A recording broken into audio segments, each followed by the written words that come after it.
welcome back to the Creating Wealth and Wellness podcast with your hosts, Amanda Kingsley and me, Terra Missildine. Today, as always, we are going to team up and take you on a journey, one where freedom is cultivated through personal development, where women connect to fuel their futures, and where wealth is created as a byproduct of being well. Hi, Amanda. Hello. Hi, welcome back. I think we are at episode 37 today, which is exciting. So where does the time go? When you think about doing a podcast, it's like all scary and can we do it and what will we talk about? And then suddenly you have 37 episodes. And oh my God, can we do it? All right, well, let's jump right into our show today. It's a really light, fun one for us. So we're going to start it off with our our gratitudes, as always. What do you want to state your gratitude for today, Amanda? T-ball coaches. My 4-year-old started T-ball. He's been into sports since he was sitting up. And so now he just started T-ball. Now he asks, how many more sleeps till T-ball? No, I just can't so cute. wait till the next one. So we are not a sports family, so I'm so grateful for the coaches who make that happen for him. Mm-hmm. That's very sweet. Love it. Okay, so my gratitude actually today is for Southwest Airlines. Ooh. I totally love them. Apparently 2018 is going to be my year of jet setting. I am all over the place this year, multiple countries, lots of different trips. Oh. And I absolutely love flying Southwest. I think the main reason is they make it super simple. They have open seating, which means you pick your seat. And when you travel with kids under 6, you get to do priority boarding, which means it doesn't matter when you check in, blah, blah, blah. You get to get on the plane super early and get your choice of seats right near the door. So it's kind of awesome. I love you, Southwest. Thank you so much for being my airline of choice. And I will fly with you several times this year. That's awesome. Okay, so today our episode is all about welcoming spring back into our lives. It's around May here in New England, as with the rest of the world, and spring is pretty much in full bloom. So yeah, we're going to talk about how we welcome spring into our lives and the things that we love about it and what it ushers in, as opposed to our departure from winter here in New England, which is probably more extreme than a lot of other parts of the country. So take it away, Amanda. I just love that you said full bloom, because I'm like, yeah, sort of. I mean, it's just we're so close. It's been so long. This is the most awaited spring I can remember in a really long time, which makes you appreciate it that much more. It's so true. We have our deck furniture out, and I got an umbrella this year, and when I sit out there, with snow. There was snow on the ground last week, so it is just heavenly. So I don't know that I'd call it full bloom, but we're getting there. Well, what I mean, not everything is in bloom, but we know spring is here. I know. I'm just I'm still nervous. It's going to snow tomorrow. Is what I mean. And it might. We just need to suck that up. This is, after all, New England. It's so good.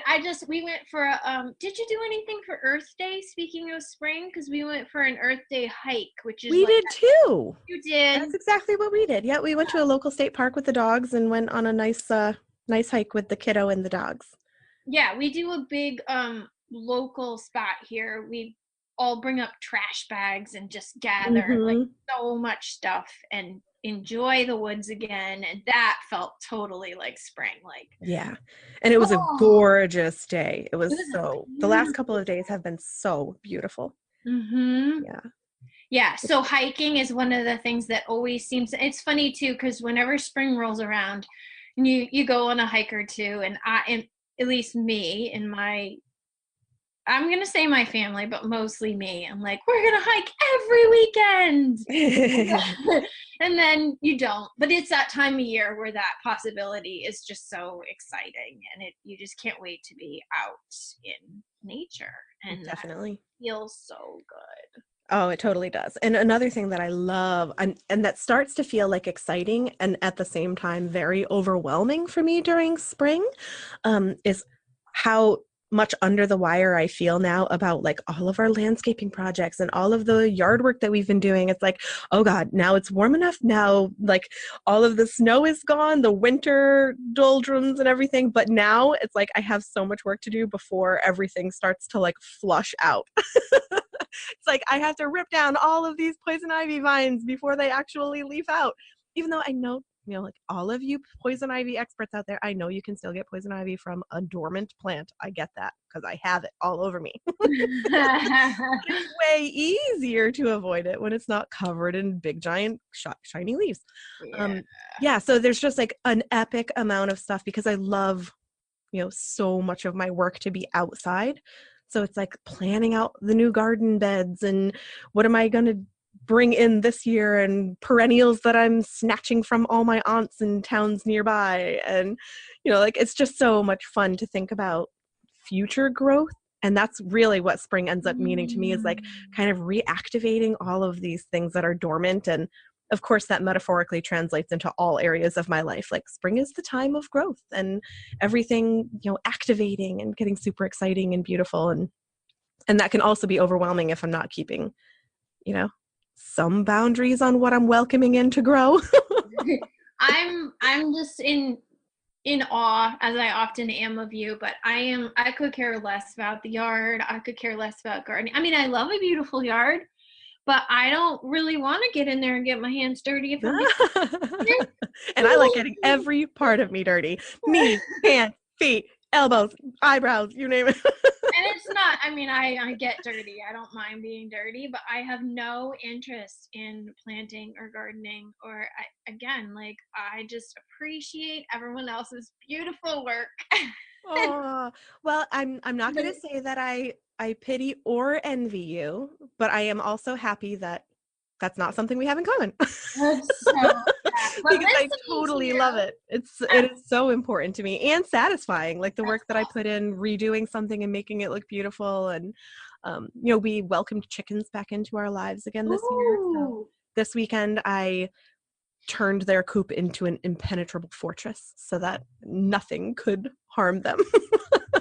We lost a lot of chickens last year due to Oh. sort of underestimating wildlife in our suburban area.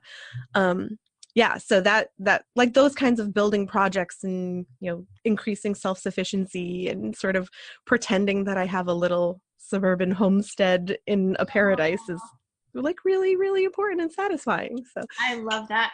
I have been doing a ton of, some would call it spring cleaning, but it's not really necessarily cleaning in my mind. It's more just like decluttering and changing mhm. around of spaces and like massive attack on the feng shui. And I have been doing a ton of like so much spring energy in my home right now, Mhm. which feels amazing. I mean, the way that opens up and like inspires growth in you outdoors, that's what's happening for me right now in my home. Just like totally revitalized, rejuvenated, loving the spring energy inside my home Yeah, definitely. right now. Just so Um, does your business experience anything in particular during spring?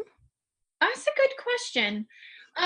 Well, by default, by nature of association, it does as I get excited about the seasons and more motivated. And but in terms of business planning, I wouldn't say I cycle that way. Like it's something I look forward to someday, planning my business around my own personal cycle and then seasonal cycles. But that's not something I've done to date, really. Um, it's just by nature, like I said, of association. When I am open and excited and have more energy and motivation and inspiration, naturally my business goes in the same direction. But this year, Terra, you've been a part of some projects, Mhm. and this year is like 2018 is all about growth. So I kind of feel like this whole year is spring. I am so Mhm. excited about nurturing and tending to my projects in my business this year because they just are lighting me up. Yeah, yeah. And we talked in a couple episodes ago about how your why has really shifted for you in the last yearish, right? Yeah. So Um, that's that energy of growth. yeah, that growth is like huge right now. I get that. Yeah. Feels so good. Feels so, so good. And then me on the other hand, like my bread and butter company is a eco-friendly cleaning company. So when people think of like when is the time that everybody gets down and dirty with cleaning projects, it's like, hello, spring cleaning. So do you get a lot of calls Oh this my year? gosh. It Yeah. I would say besides the like pre-holiday, which is when we get another big surge of people that feel overwhelmed and don't want to be doing that kind of thing. Yeah. Um, spring cleaning is by far the busiest time of year, which I think it's great that I have tons of energy and I'm like, you know, all of a sudden I'm kind of like blooming with all of this excess, you know, excitement for things and lots of energy. But that definitely adds that measure of, oh, everything in that other company is so demanding right now. So to salvage the time that I can and to make sure that I'm like giving myself time first is super critical because this is the time of year that that company will use up every little ounce that is made available. So it's a great time for me to like really think about delegating and empowering people that work with me to kind of shoulder some of that. Um, which does, you know, last year it involved a lot of kind of resystemizing of whose responsibility is what and what is the workflow. And it was great because we put those things in place to kind of compensate for the spring surge last year, but then they worked all year long and really reduced the demand on me, even when we weren't in that surge kind of spot. I love that. And that's how a business sort of keeps growing and up leveling because that lasted through the year and now you'll do it again and it'll Mm-hmm. carry you through another year. Yeah, and this year I feel like I have I mean, there were so many changes in the last year in so many ways. But I feel like I have so much more capacity and resources this year than I did around this time last year. So it doesn't feel overwhelming. It still feels exciting and I'm like well into the process, which is very cool. Like that's what you want to see happen for your life is you're like not when you solve something, like don't have to solve it every single time. Find a solution that works again and again. So true. Yeah, so it feels really good. I'm so excited about this year. And I really resonate with you kind of feeling like this year is very much a spring energy in It general. I is. feel like that is for me too. There's like a lot of I just feel so much more resourced this year than I have in the last few years. So, I mean, my kind of wooey astrological friends are like, "Oh, that's because you're all done with your Saturn return and blah blah blah." I'm Oh, like, I God. have no idea what that means, but it feels good that it's gone. I was gonna say there must be an explanation in the stars and the planets from the Woo friends, but Oh, for sure. And if I anybody don't know wants what to it is. weigh in on that, go ahead. I Oh, just but accept it and enjoy it. yeah, exactly. I'm like, oh, I had a couple people tell me that I was just coming into that Saturn return thing, and I was like, wait a second. I don't know if I have it in me to do another 3 years if the last three weren't the worst, you know, if Is that wasn't it. that And it turns personal out to that it was. you? Or What? is that personal to you and yours?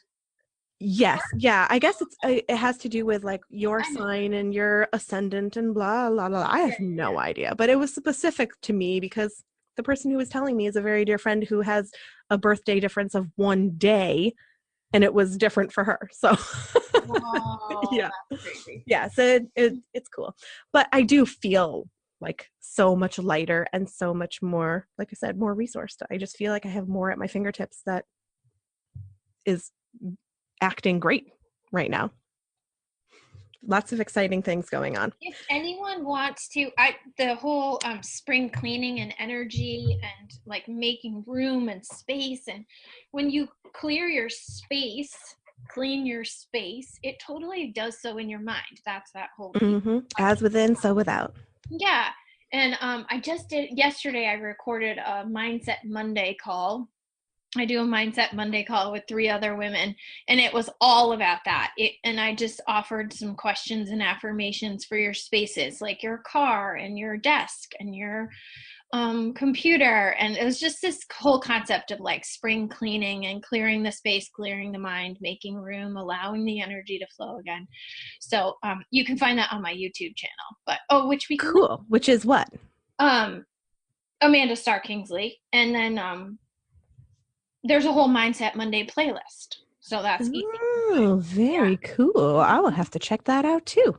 Yeah, we'll link to that. But it is so true. I mean, that's what you're feeling in your yard too, right? Like when you're doing all that clearing, you're like, oh, there's room again. Mm-hmm. Absolutely. Energy just flows so different, and it just feels so good. Mm-hmm. Absolutely. I actually just re-listened to the audiobook for oh gosh, The Magic of Tidying Up, or Life-Changing Magic of Tidying Up. Oh yeah, yeah. And so every time I listen to that it actually just kind of motivates me to like purge a whole bunch of stuff. I don't do the whole program, but all of a sudden I start looking around at things a little more like critically, being like, I don't love that thing, and that takes up a lot of space.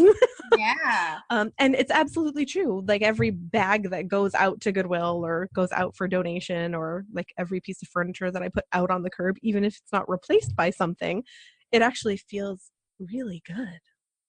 I love too, and I was thinking about this when you were talking about your cleaning company. I was thinking about all your really happy clients. I was like, oh my gosh, they must feel so good after Terra comes through. Yeah, I mean, cleaning your own stuff is great. Having somebody else clean it is even better. Love that. And so now I'm thinking about, I always think that when I pass things on, I think about the new recipient. Like, I don't know who they are, but I think like, there's like, they are one man's trash, right? When I outgrow something, somebody else is psyched to get it. And I always think about that when I move things through. Yeah, definitely. How exciting. I mean, so much of the stuff that is in my home are things that I have actually found or been given as well. I'm totally the kind of person who like snags something off the side of the road and then like repaints it and up levels it and then just passes it on. And I sort of feel like I'm this conduit for that kind of thing. And it is weird because I have so much more like attachment to the outside of my home than anything that's inside, which is really funny. Like I will spend an entire weekend creating this incredible little secret garden, natural arbor out of all of these giant overgrown bushes and grapevines and everything else, and laying a flagstone patio myself. And I will totally take hand-me-down furniture in my own house. I am loving this again about us and our sort of the way we intersect, but I am the complete opposite. And this just came up in my feng shui work. And you've been in my house, you pull up to my house and you're like, wonder what it's like in there. Like we bought the house 15 years ago and we should have sided it then and did it. So it is, and it's just not that pretty, if I'm being honest. But then you come in my home and we've renovated every room and the kitchen's big and bright and open. And I mean, it has work to do still, but I am the complete opposite. Like my exterior spaces don't get my love and attention. But that's actually some of the work I've been doing in feng shui right now, is trying to change that story. And so yours is the opposite story, which I love about us. Yeah, I have been like, I'm in the hundreds of hours since we moved into this house, which is just 2 years. We just had our 2-year anniversary, including like 60 hours scraping and painting the front of the house and doing all of the window trim. And I actually learned how to reglaze. Like I took all of the side light windows out and reglazed them myself. And it is just so satisfying to me. Oh, I wish you could see her face right now. She's like, I know, I feel like all lit up about it. Yeah, that's amazing. I will, just for funsies, I will put some pictures on my Facebook page. Oh, and that's kind of an important announcement that we should let everybody know. We decided to close the actual individual Facebook page for the podcast because we're both just going to use it, like do it on our own business and personal pages. That way it makes it easier to find and we're not asking you to go to multiple places. But so anyone who wants to follow me all in life on Facebook, where I'm also going to be promoting the podcast, I will put some before and after pictures of some of the projects that I've done around the house. just for funsies for anyone listening that wants to see the before and after of my almost 300-year-old colonial house, and all of the projects that I've done outside, because they're so I fun. love that. And for me, it changes it so entirely to look at my house now when I pull in the driveway and I'm like, oh, it feels so romantic. And the house is so old, like it feels like an entity in and of itself, you know? So I want doing to that drive work to to it your was like house so loved. It made it feel so loved. It's like, you know, it is an entity. Even my daughter, she's just turned 4, and the house has a name. She calls it Castle, and she talks to it. And like, you know, the house is its own entity. When we pull out of the driveway, she's like, bye, Castle. Have a good day. Oh my gosh, that is the cutest. Yeah, it's really cute. But I'm glad that she sort of applies that, you know, anthropomorphous to it as well, because it just makes it feel alive. And yeah, the you're house has been making there me forever. want to go freshen up my outdoors. Well, for feng shui, just put like a wind chime out there or something. Just give it some life. Well, on that note, maybe that will be my ask. Okay, cool. What is it? Maybe my ask will be for either a listener to give me some tips for making my entryway just feel more welcoming to myself, my family, and my guests, or for the universe to send those my way, because my entryway could use some love and attention, or some Terra. I might have to catch you in a few years though, because I think I've got a lifetime of projects that have to be done. Unless, of course, we're going to do it with like iced coffees and chit-chatting while we work together. Okay, well, my ask, let's see, I am doing 2 very extended road trips as the second half of 2 trips that I'm taking in the next 6 weeks. One is coming up very soon. So it's the first week of May. I'm driving home from Florida. And then the first week of June, I'm driving home from Washington State. So kind of cross-country trip. Yeah. And one of the things that I want to do on the way is make little side trips to awesome waterfalls. So if anyone is listening and knows of like a waterfall that's anywhere up the East Coast, like from Florida to Massachusetts, or anything that is on the like kind of northern boundary of the US from Washington to Mass as well, drop me a line, because I want to add it to my list to see if I can hit it on the way back. Amazing. I know. I'm so I hope excited. we get lots of those links, because my daughter is obsessed with waterfalls. So are we. I've visited so many of them, but most of them that I've hit so far are like local to New England. Yeah. You like Vermont, Massachusetts, the Berkshires, that kind of thing. There's some amazing ones out here. Awesome. Yeah. All right. Well, that's my ask. Thanks, everybody. Yeah. Thank you. All right. Well, we'll see you next time. Enjoy this spring.